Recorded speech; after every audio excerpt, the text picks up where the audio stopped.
Author Showcase. I'm Tom Cannon with Dixie Jarkle. Today we're talking to Malinda Andrews. Welcome. Hi, thanks for having me.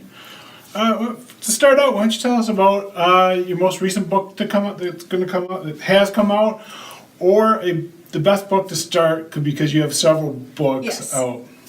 I have a completed fantasy trilogy that is out, has been out since 2015, actually.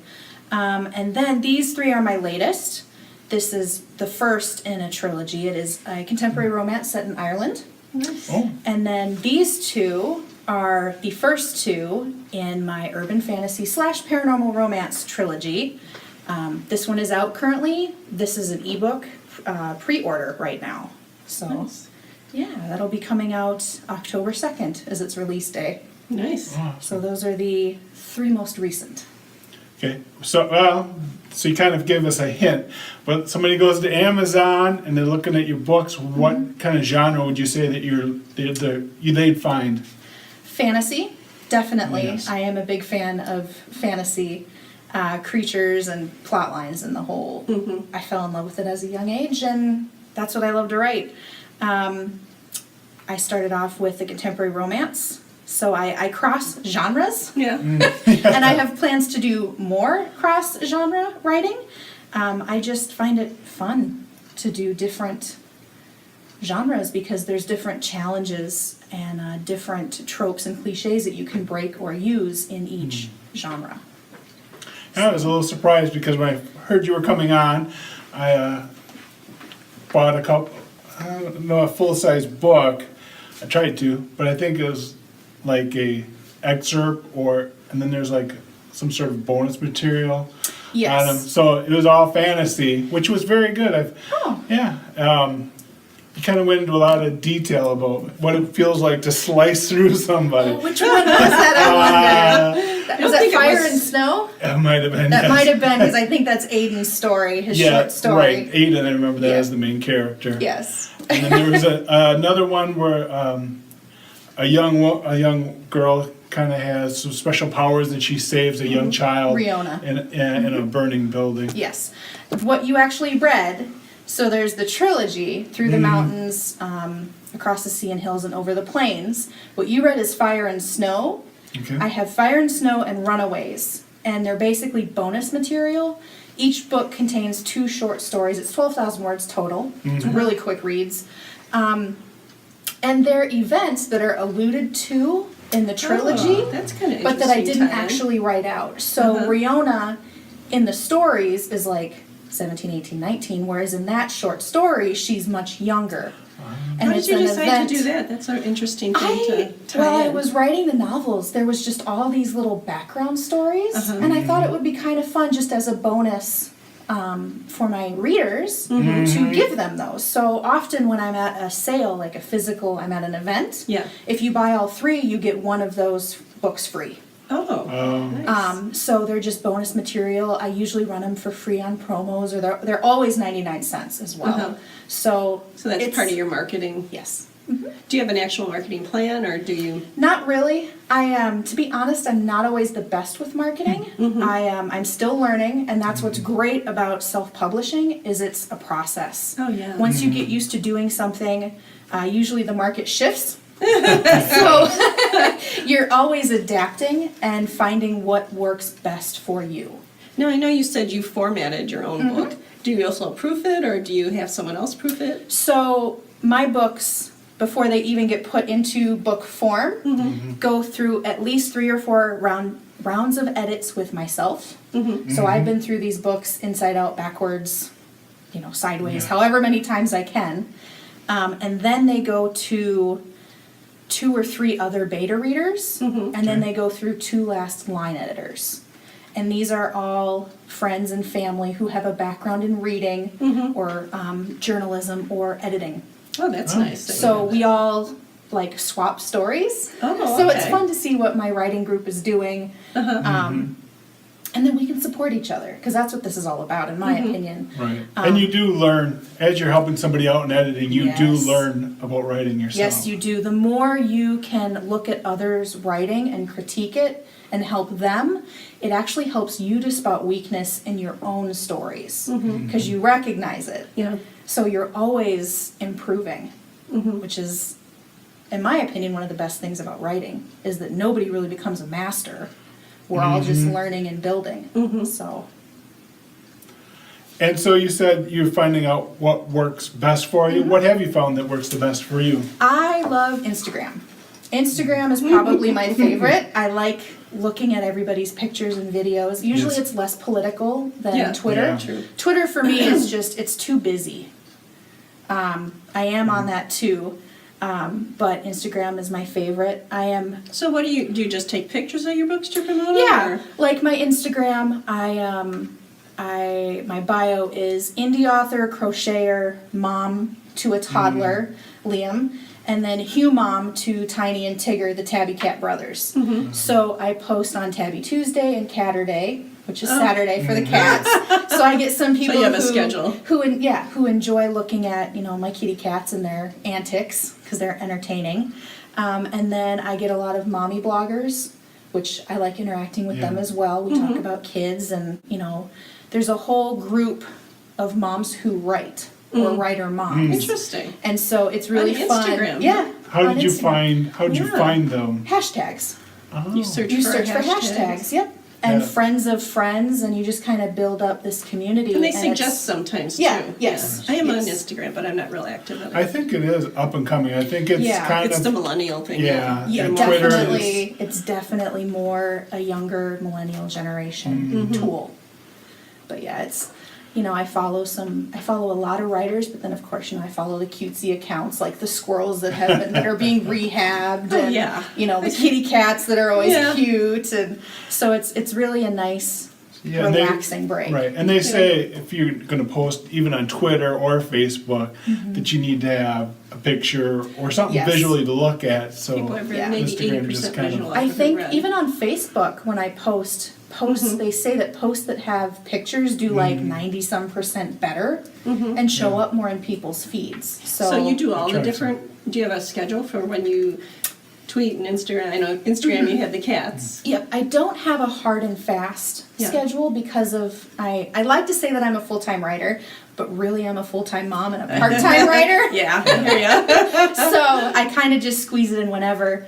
But I try to post something every day, whether it's writing related, kid related, or cats or just life. Right now I accepted the challenge of a hashtag author 365 from Joshua Robertson. What is that?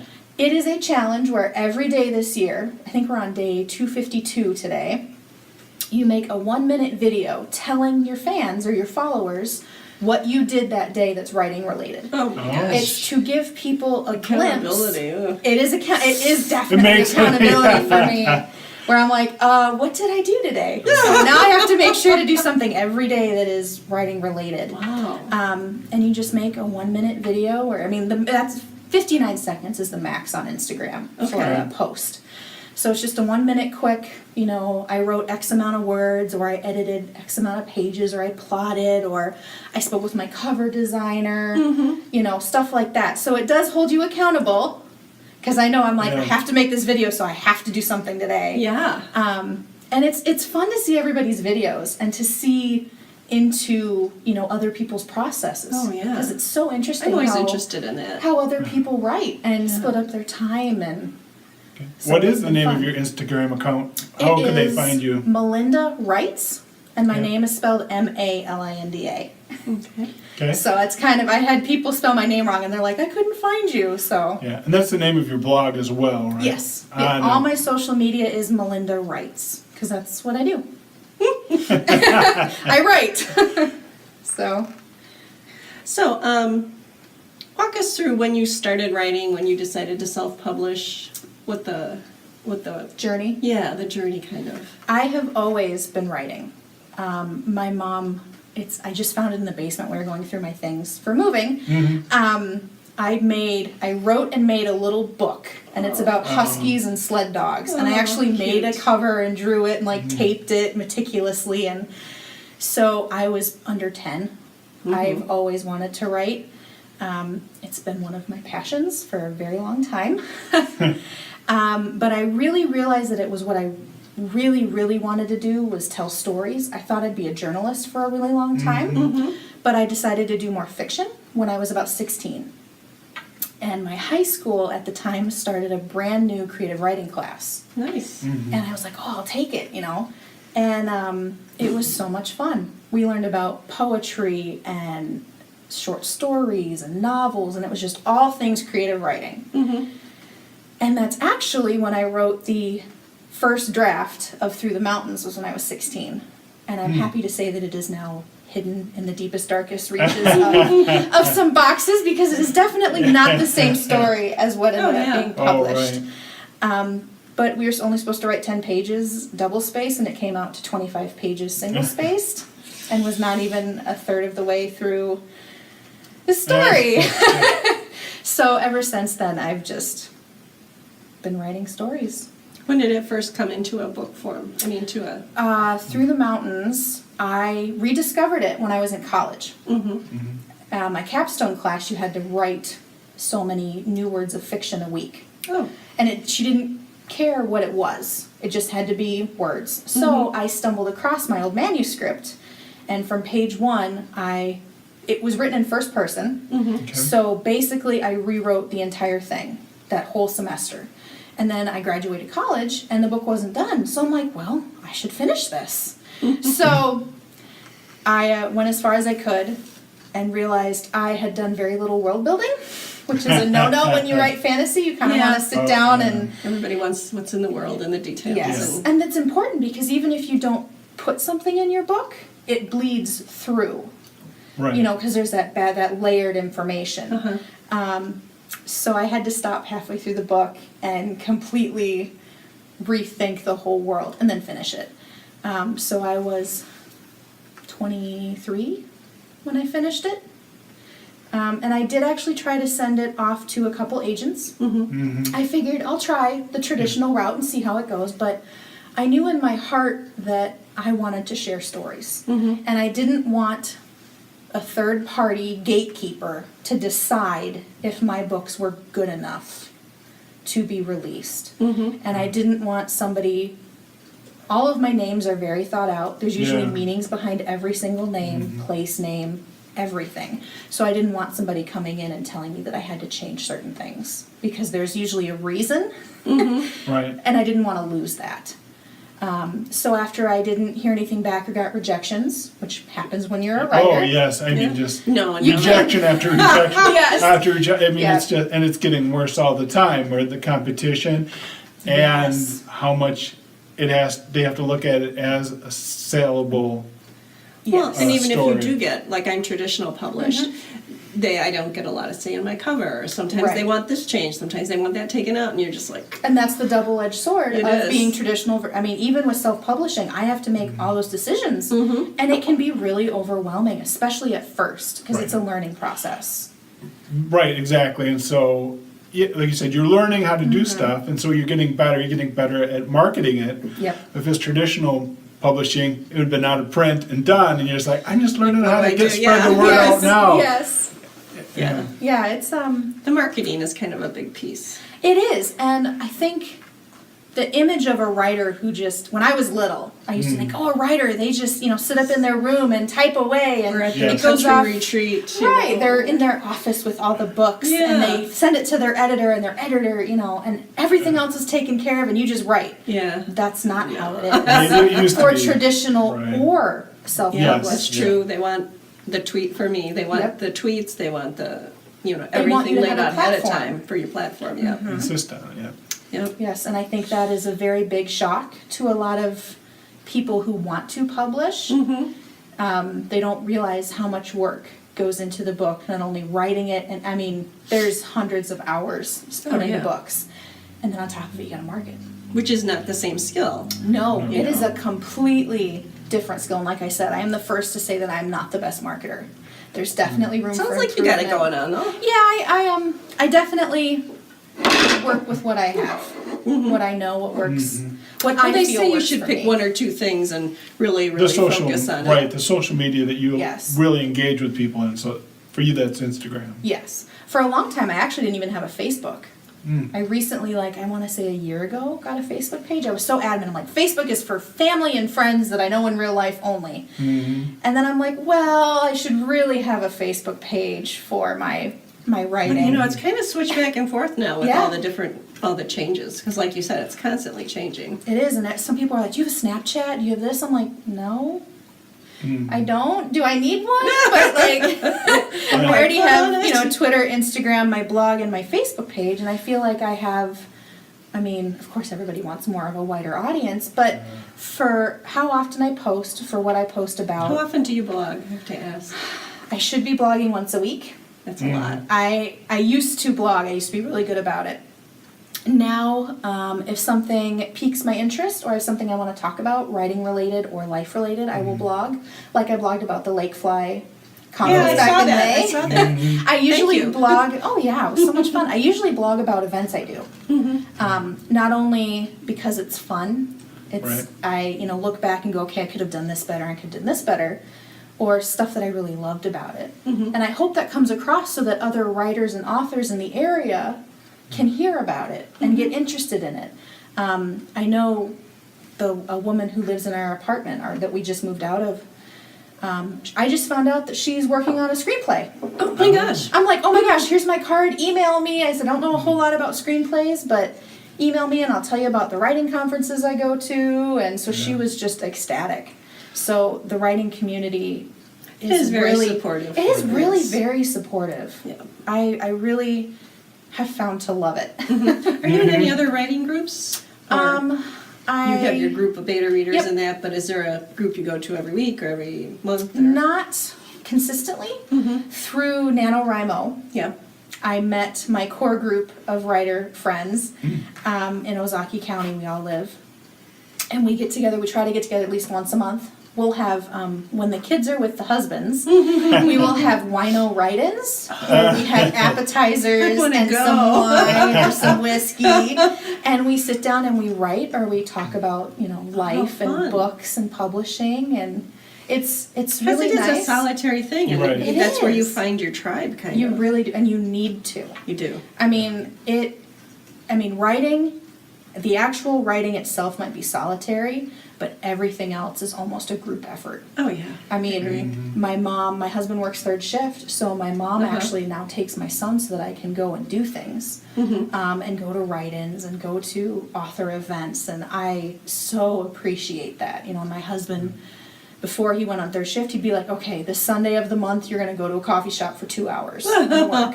So Nice. it's very much a group effort. That's why you have those acknowledgments in the front. Thank Yes. you to my husband for... I always, it feels like I'm listening, and it's the same for every book, but really those are they're, your lifeline, yeah. they really are so important. So yes, finding your tribe is It's crucial. key. Yeah. And I think, Lake Fly Writers Conference, I think we do a pretty good job at that. And not necessarily what the committee members do, but the people that come. And I think we really appreciate it. I think people forget to write about the Lake Fly Writers Conference. When you're there, yeah. Right, so, Or it's, before. kind of get the word out, just so that there's, Because we found that once we do get the word out, then people will return every year. Yeah. Because it's well priced and it's Yeah. valuable. But it's getting that word out, again, that's so hard. It's the for us. marketing. Yeah. The marketing beast. Yes. And I always, if I have an author event coming up, I always, it's on my Facebook, it's on my Instagram, I talk about it, I tell my core group of beta readers if they can make it out, there's other authors, and I try to bring everybody along with me for the ride. So what's your plan for the future for... Oh boy. So you've got the one series, you've got the Yes. second series. Is that one done? There's one more on that, isn't there? This one? Yes. Yes. There's one more. This is Wolf's Blood, Wolf's Bite, That's the and one I'm Wolf's reading, Bane. which is good. Well, thank you. Wolf's Bane will be coming out next year. An Irish Christmas is the second book in this trilogy, and I'm finishing that up right now. So you're moving from one trilogy to... Yes, I'm my bouncing gosh. between books. Wow. Which is kind of funny because a couple of times my line editor has found me using the male lead is Ethan and Declan, and they found them and Yeah. swapped. Oh. Everything else is the same. It's just I swapped their names. Yeah. Oops. That's what editing's for. Right. So an Irish Christmas I'm working on finishing up right now. I'm hoping to get that out the end of November, early December to hit the Christmas time. Sure. And so both of the final books in these trilogy will be out next year in 2019. That is my goal. And then 2020 is going to be my 5-year anniversary of self-publishing. So I actually just spoke with my cover designer, and we're going to re-release my first trilogy using the same art, because I actually had the art custom made by an artist friend. He's phenomenal. I actually have the prints hanging up in my office. 'Cause That's they're just- cool. I love looking at them. So we're going to give them a nice new home. For the books, I'm going to have an updated pronunciation guide, because I've had so many people asking me in Nice. fantasy world, you know, Sure. pronunciation is kind of important. And I'm also going to have her turn my hand-drawn maps into professional grade maps. Nice. So the books will have a new outside, some new insides, and those will be releasing January of 2019. And, 2020, in January of 2020. And I will be releasing at least the first 2 in the next trilogy that year as well. Oh, So it'll that's be 2 ambitious. full Yeah. novels and then one of the novellas. So it sounds like you Short do stories. sort of have a plan. You Yes. Yes, I have a loose plan. I don't have any dates other than January. All right. Because of family life and commitments Sure. there. But these are kind of my goals. The fantasy series is a total of 9 to 12 books, not Oh, wow. including the novellas. So it's a big world, a big undertaking. I would say so, yes. But this is what I love to do. And where can people find your books? Amazon. Amazon. I am Okay. exclusively through Amazon. Yep. Okay. I am on Kindle Unlimited. So yeah, if you have Kindle Unlimited, it's free. Oh, yeah. That's why I like Kindle. Yeah. And it's all in one place. And Yes. you find that's a good program to I be do. on, yeah. Now if I had more time, I know a lot of people go wide with their distribution of their books. Yeah. I don't have the time or brain power yet to do that. So I have found that I really enjoy being with Kindle. It's, one dashboard, everything's there. I can keep track a lot easier that way. So, Are you on Goodreads and I those am. type of things? yes, I am on Goodreads as well. All my books are listed there. And do you do any sort of advertising through Facebook or Goodreads or? I did do a Goodreads giveaway once. Yes. It kind of ended weirdly. Oh, I isn't found it? that the person, it was 2 books I gave away, and one person decided to turn around and sell it on Oh, Amazon. that's weird. Yeah. And I know it was her because of the address. Yeah. It popped up for sale in the same state as I sent it to. That's strange. And it was like, it said never read, signed copy. So they won the giveaway, I shipped it to them, and they didn't read it. They just tried to turn around and So- sell it for more than the book would sell on Amazon. Oh, that And is I'm like, kind of weird. I'm not that big of at the time I only had one Yes. book out. I'm like, I'm not that big of an author to be making. So that's one of those people that probably just enter every giveaway and things like Yes. that. Yeah. Yes. But so you were looking for reviews, right? Right, With a yeah. Goodread. Yeah, Yeah. reviews are, oh my gosh, so important. They are. Yes. So if you read somebody's book, please give them Yes. a review. It makes our day as Yes. an author. Right. Yes. You Although need I those. don't read my reviews. Yeah, I try not to. I look at the number to see if I've gotten any new ones or Yeah. not, but I try not to. But Amazon has a certain number of So at least 10, reviews, and the you more the get better. 10. Yeah, and then it you helps. get boosted in the ratings. So It improves the algorithm. yes, How you're whatever that is. Right, and nobody is it? can figure it out. I swear they They changed. know it. though. They do. They do. And so Goodreads, and that was before they started charging, correct? Yes. Now Yeah. I won't. No. I don't have the budget to be doing that. Yeah. Yeah, because and even just giving the books away, you want to give away 10 books, even just, the price of the book and then the postage and doing it all. Yes. And I did that a couple times. I probably got 2 reviews. So I was Yeah. I That's didn't pretty mind good. that. Yeah. Good Yeah. return Get on 2 it. reviews. That's not bad at all. Somebody, I am in a clean fantasy group on Facebook, and we were talking about reviews, and she said, "Yeah, I expect 1 review for every 100 copies Oh, she gives yes. away." Yeah. I was like, 100 to get 1? Usually it's 2 to 3%, so Yeah, but it was just, I was floored. Yeah. It was insane to think of that. Yeah. I mean, Right? And if you buy the book and you liked it, Yeah. why not review it? It's Yeah. your chance even just to talk about it. right. You know, and if Although I'm bad, I don't do a lot of reviews either. Since becoming an author, Yeah. I always almost, even if it's like, you know, a Terry Brooks or a Nora Roberts, you know, like Yeah. a big Yeah. author, I still go on and I leave a star review in at least one sentence. That's it. Yeah. Just, you know, and reviews are a hairy thing. They are. One day I Right. was feeling down on I got like a iffy review. So for Grins, I looked up one of my favorite books. They have 1-star reviews too. They Oh, do. you certainly Yeah. I'm do. like, I Right. don't feel so bad about my own writing That's then. it, yeah. Somebody, I loved the book. It was great. Couldn't put it down 3 stars, you know, because Right. Yeah. that's just what they give, you Yeah. know. Yes, They're- hard ratings. Yes. Some people are just really hard to impress. And I write romance, so you kind of know there's a formula. They're going to get Yes. together. It has to. And somebody wrote, one of my reviews was, oh, predictable ending. I'm like, That's what romance is. it's romance. That's and you why know we that read going it. in. You know that going in. It's going I to be a think- happy ending. I seriously think that's why I decided to write this. I got the idea for it when in Ireland. And usually, you know, urban fantasy, people die, people get hurt. Yeah, it's it's a so little darker. dramatic and dark. Yeah. And I'm like, I want a bubblegum book. You I bet. want to write a bubblegum book where everybody, you know, Yeah. everything works out okay in the end. I mean, there's going to be Yeah. some turbulence in the middle, but Mm-hmm.